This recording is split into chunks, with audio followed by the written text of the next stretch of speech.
Hello viewers, Poppy's ওয়ার্ল্ডে আপনাদের সবাইকে স্বাগতম জানাচ্ছি। আশা করছি সবাই ভালো আছেন, আমিও ভালো আছি। আজকে ডিম দিয়ে খুবই মজাদার একটি রেসিপি শেয়ার করছি আপনাদের সাথে। ডিমের এই রেসিপিটি সকালের জলখাবার হিসেবেও তৈরি করা যাবে, আবার বিকেলের টিফিন হিসেবেও তৈরি করা যাবে। তো মজাদার এই ডিমের রেসিপিটি দেখেই বুঝতে পারছেন কতটা লোভনীয় হয়েছে। তো এই রেসিপিটি তৈরি করতে আমি কি নিয়েছি সেটা আজকে এই ভিডিওতে তুলে ধরেছি। এখানে একটা বাটিতে আমি ময়দা নিয়ে নিচ্ছি। ময়দা বা আটা দুইটার একটা হলেই হবে, যেহেতু খুব সিম্পলভাবে আমরা একটা সকালের জলখাবার বা টিফিন তৈরি করছি। তো ময়দা নিয়ে নিলাম, সেই সাথে দিয়ে দিচ্ছি স্বাদমতো নুন, দিচ্ছি অল্প একটু, দিচ্ছি আধা চা চামচের মতন ইস্ট দিয়ে দিলাম। ইস্ট দিয়ে তারপর এগুলো সবগুলো একসাথে একটু মিশিয়ে নিচ্ছি। মিশিয়ে নিয়ে তারপর জল দিয়ে এটা গুলিয়ে নেব।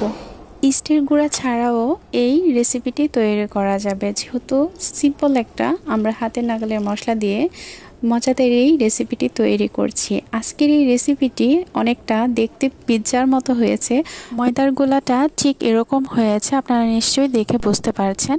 আর এই পাশে আমি একটা বাটিতে ডিমটা নেওয়ার জন্য এখানে কাঁচামরিচ কুচি দিয়েছি পেঁয়াজ কুচি, দেন আমরা দিয়ে দিচ্ছি টমেটো কুচি।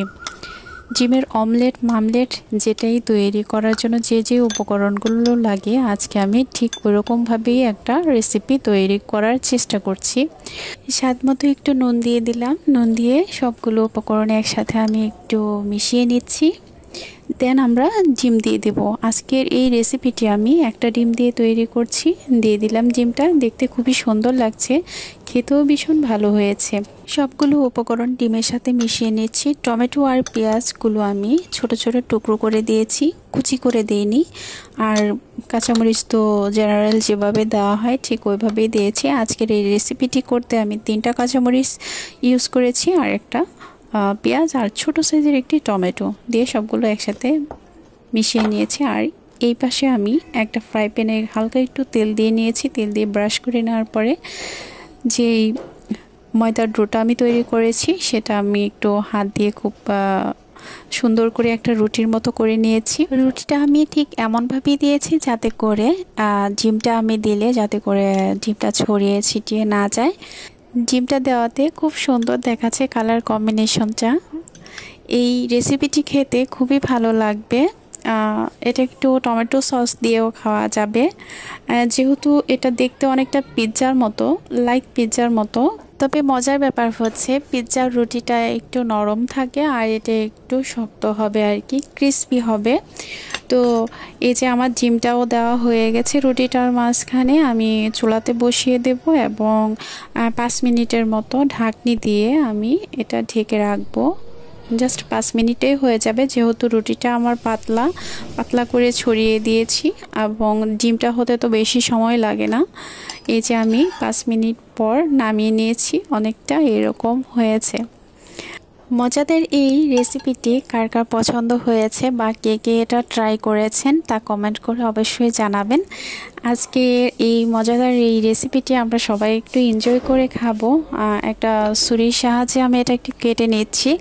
উপরের আবরণটা যেহেতু একটু ডিম, তাহলে তো একটু নরম নরম হয়েছে, এর জন্য উপরের আবরণটা একটু করে ছুরি দিয়ে একটু কেটে নিয়েছি। পরে হাত দিয়ে এটা একটু জাস্ট টুকরা করে নিয়েছি। তবে নিচের রুটিটা খুবই ক্রিস্পি হয়েছে, আর ঝাল টাইপের ডিমের অমলেট এটা খুবই ভালো লেগেছে অল ওভার। একটু টেকনিক খাটিয়ে যদি হাতের নাগালের মশলা দিয়ে অল্প সময়ে খুবই মজাদার একটি রেসিপি তৈরি করা যায়, তাহলে মনে হয় মন্দ হয় না। সেই ক্ষেত্রে দেখা গেছে পরিবারের সবাই একটু এই নতুন খাবারের প্রতি একটু আকর্ষিত হবে এবং আপনিও প্রশংসার পাত্রী হবেন। তো মজাদার এই লাইক পিৎজা রেসিপিটি যদি আপনাদের ভালো লেগে থাকে কমেন্ট করে জানাবেন। আর আপনাদের সবাইকে অসংখ্য ধন্যবাদ জানাচ্ছি পপিস ওয়ার্ল্ডের সাথে থাকার জন্য। সবাই অনেক ভালো থাকুন সেই প্রত্যাশায়। আর বাঙালি খাবারের প্রতি এবং নতুন আইটেম, সুস্বাদু আইটেমগুলো অল্প সময়ে যেন আমরা তৈরি করে পরিবারের সবাইকে নিয়ে একসাথে খেতে পারি, সেই প্রত্যাশাটাই করছি। সবাই ভালো থাকুন।